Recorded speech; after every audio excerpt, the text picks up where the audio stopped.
kamoty naona ny saiko no ampejalena avela ito ondravangy rifirina rehefa samahery tivizana mioty naona ny foko no zary kamoty naona ny saiko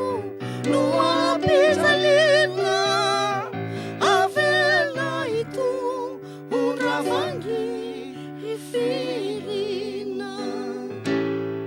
naona no faly adrany saiko ny miono namaty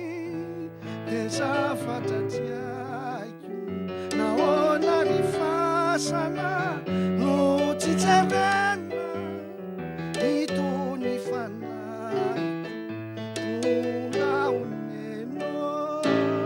naona no faly adrany saiko ny miono namaty de zavatra tiaiko naona ry fasana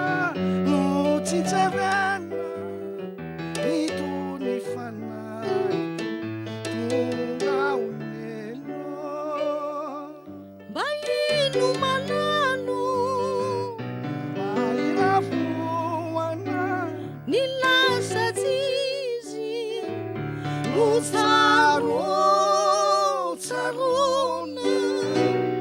ny sento alahelo no